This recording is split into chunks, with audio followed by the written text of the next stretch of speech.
libertando a los oprimidos, libertando a los cautivos, sacando de las prisiones de opresión y de esclavitud a todo aquel que necesita de Cristo. Así que Cristo tiene un pueblo en esta tierra. Amén. Amén. Usted y yo somos parte de ese pueblo. Amén. Y Él quiere desatar un avivamiento. Él, o como decía el himno precioso que cantaban los hermanos, mandar lluvias de gracia a través de su Espíritu Santo. Lluvias abundantes. La lluvia cae y moja todo, usted sabe cómo es, ¿no? La lluvia no es como en los dibujitos que persigue a algunos y en otro lado no llueve, al lado, alrededor, no. Ahí en la zona donde cae la lluvia, todo es mojado. Ahí donde caiga la lluvia del Espíritu, hermano, todos van a ser empapados por el Espíritu Santo, van a ser tocados por el Espíritu Santo y va a haber transformaciones, va a haber sanidades, va a haber milagros, va a haber prodigios, porque el Espíritu Santo es soberano para hacer eso. Aleluya. Se me ha pedido hablar, obviamente, sobre la entrada triunfal de Jesús a Jerusalén. El pastor parece que está en el mismo espíritu que yo, porque tocó algunos puntos en su introducción de lo que yo o el Señor me dio para preparar, pero lo repetiremos. ¿Amén? ¿No quieren sopa? 2 platos. El tema que yo voy a tratar, basado en la entrada triunfal de Jesús a Jerusalén, es: Jesús quiere triunfar en tu corazón.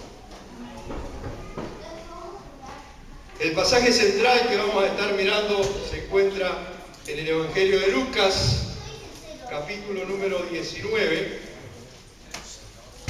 versos 29 al 40, que lo vamos a estar leyendo a medida que lo vamos a desarrollar.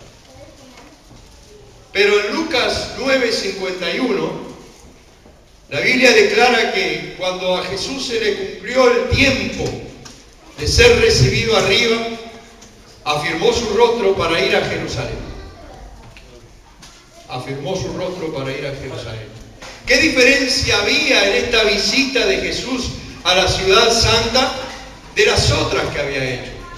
A lo largo de su ministerio, Jesús visitó varias veces, sobre todo en las celebraciones y en las fiestas nacionales, la ciudad de Jerusalén. Pero la diferencia que hay con esta última visita es que en las otras ocasiones Él llegó, estuvo en las fiestas, en las celebraciones, y luego retornó al hogar de su residencia para continuar con su ministerio de enseñanza, de predicaciones, de sanidades y de liberaciones. Pero en esta oportunidad el viaje era solo un viaje de ida. No había pasaje de regreso. No había un motivo para regresar a continuar con un ministerio que su culminación iba a ser la cruz. En este momento y este viaje era la culminación y el clímax de su ministerio terrenal, donde cumpliría el propósito fundamental para el cual había venido al mundo. Ahora es que a través de su sacrificio expiatorio Él cumpliría el propósito y el llamado de Dios de redimir a la humanidad. Este pasaje nos dice que cuando se cumplió el tiempo de retornar a su hogar, entonces Él afirmó su rostro para ir a Jerusalén. Esta expresión en el original griego significa fijar firmemente, volverse resueltamente con un propósito específico, marcar una dirección. En otras palabras, significa que el Señor tomó la determinación inapelable y no negociable de subir a Jerusalén para dar su vida voluntariamente, En el Evangelio de Juan, capítulo 10, él dice una expresión muy clara y graficante de cómo es el detalle de entregar su vida. Dice: yo pongo mi vida, nadie me la quita. Tengo poder para ponerla, pero también tengo poder para volverla a tomar. Y eso se cumplió 3 días después de su muerte. Dice la Biblia que él volvió a tomar la vida y resucitó de entre los muertos. Así que él estaba dispuesto a cumplir con el propósito. Cuando Pedro en el jardín de Getsemaní se le quiso interponer porque él estaba hablando de que iba a entregar su vida, Pedro le dice: ten misericordia de ti, Señor. Y Jesús, sin pelos en la lengua, le dijo: apártate de mí, Satanás, porque me eres estorbo, porque no pones tu mirada en las cosas del cielo, sino en las de la tierra. Lo que veremos a continuación es cómo todo el pueblo, el que venía con él y los que esperaban en las aldeas y ciudades cercanas a Jerusalén y los propios de Jerusalén, reciben con cánticos de alabanza al Salvador. Lo reciben como el Rey de Israel y el Mesías prometido. Ellos cantan hosana en las alturas. Bendito el que viene, el Rey que viene en el nombre del Señor. Eso es glorioso, hermano. Eso es maravilloso, pero lo interesante que vamos a estar mirando es que solo 5 días después, gran parte de esa multitud comenzó a gritar, pero no hosana. Comenzó a gritar, pero no cánticos de alabanza. Comenzó a gritar: crucifícale, crucifícale. ¿Qué es lo que cambia en la actitud de las personas? Personas que en un día están alabando al Señor y en otro día, no muy lejano, lo están condenando. Vamos a mirar entonces en Lucas capítulo 19, versículos 29 al 31 primeramente. Dice la palabra de Dios: y aconteció que llegando cerca de Betfagé y Betania, al monte que se llama de los Olivos, envió 2 de sus discípulos diciendo: id a la aldea de enfrente, y al entrar en ella hallaréis un pollino atado, en el cual ningún hombre ha montado jamás. Desatadlo y traedlo. Y si alguien os preguntare por qué lo desatáis, le responderéis así: porque el Señor lo necesita. Lo que vemos en esta introducción del pasaje es que Jesús prepara a 2 de sus discípulos y al resto de aquellos que están alrededor de él para participar con él de esa entrada triunfal. Los prepara a través de darles instrucciones precisas. Dice que él tomó a 2 y los envió a un lugar en particular. Él no los mandó a cualquier aldea. No los mandó a la aldea de la derecha, no los mandó a la aldea de la izquierda, sino los mandó a la aldea que estaba enfrente de ellos. Es decir, les dio una instrucción precisa. También los mandó a un lugar particular y la señal que ellos verían es que había un pollino atado. Pero no cualquier pollino, porque ese pollino era un animal que nunca había sido montado. El pollino es un animal, el hijo del asno, ¿verdad? Entonces, el punto es que todo eso lo tenían que hacer en el nombre del Señor. Si alguien les preguntaba, el Señor lo necesita. Es decir, no lo estamos haciendo porque nosotros se nos antoja. Y en nuestra vida particular el Señor siempre es específico en dar instrucciones específicas. Él no es ambiguo. Él no da instrucciones que a nosotros nos puede parecer, ¿será aquí? ¿Será allá? No, Él nos dice, ve a tal lugar. Él nos dice, habla tal cosa. O nos dice, cierra la boca.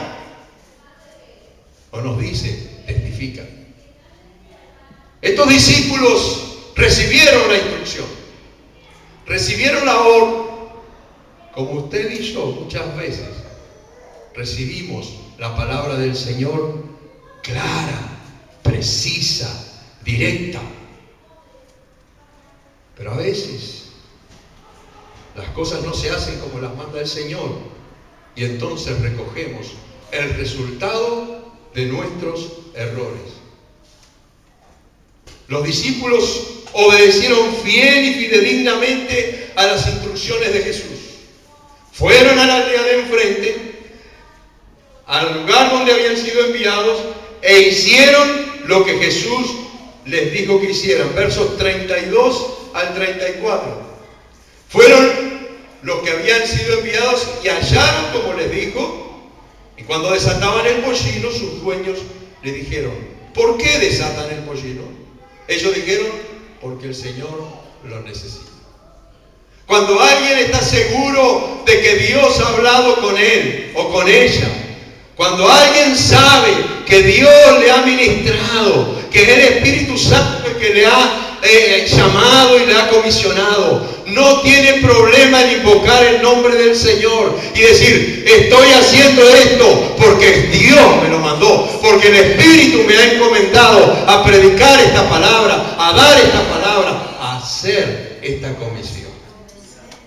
Cuando nosotros estamos seguros de que estamos en una relación personal y en una comunión íntima con Dios, podemos recibir el llamado de Dios sin ninguna distorsión.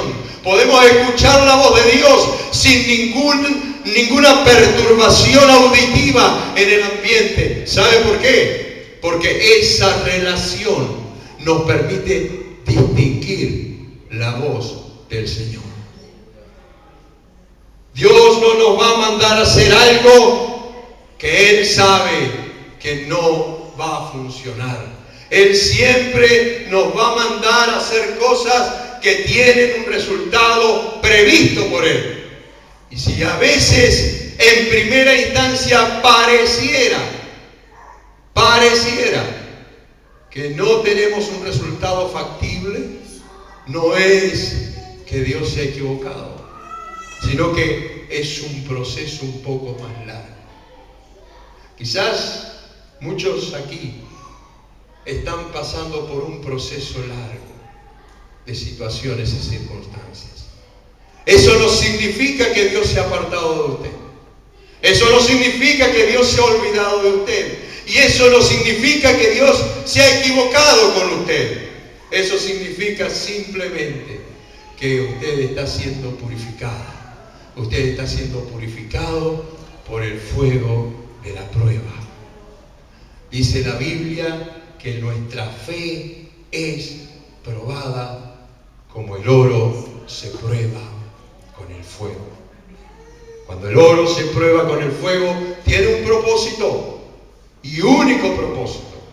Es quitar toda la inmundicia. ¿Usted sabe qué? Cuando el oro es puesto a grandes temperaturas, ese metal se vuelve líquido y entonces todo lo que no es oro, todo lo que es impureza, sube a la superficie. Y entonces el artífice pasa como una especie de espátula por encima de la superficie y saca toda esa inmundicia y el oro queda sin imperfecciones. Así es Dios con nosotros. Permite que pasemos por ciertos procesos para que nuestra fe sea purificada, para que nuestro corazón sea limpiado de toda impureza y de toda cosa que está mal. En el verso 35 al 38 vemos la bienvenida que recibe Jesús. Dice la Biblia, lo trajeron a Jesús al pollino y habiendo echado sus mantos sobre el pollino, subieron a Jesús encima. Y a su paso tendían sus mantos por el camino. Cuando llegaban ya cerca de la bajada del monte de los olivos, toda la multitud de los discípulos, gozándose, comenzó a alegrarse